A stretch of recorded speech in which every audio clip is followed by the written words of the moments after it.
আসসালামু আলাইকুম। বাংলাদেশের সবচেয়ে অর্থনৈতিক দিক থেকে গার্মেন্টস সবচেয়ে ভূমিকা পালন করে।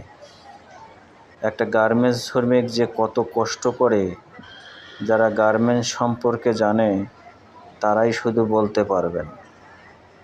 সকাল দুপুর রাত্রি কাটে মেশিনের কলরবে। সেই সকালে যায় এবং সারাদিন গার্মেন্টসের ভিতরে থাকে, মানে চার দেয়ালে ভিতরে বন্দি। এত হাড় ভাঙ্গা পরিশ্রম করে যেটা বলার অবকাশ রাখে না।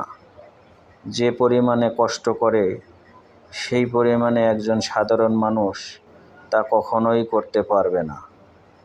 তারপরেও তারা কখনো নিজেকে ক্লান্ত মনে করে না।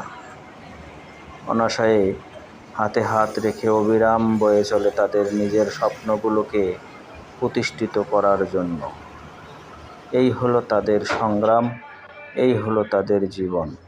ভালো থাকুক, নিরাপদে থাকুক আমার সকল প্রিয় শ্রমিক ভাই ও বোনেরা।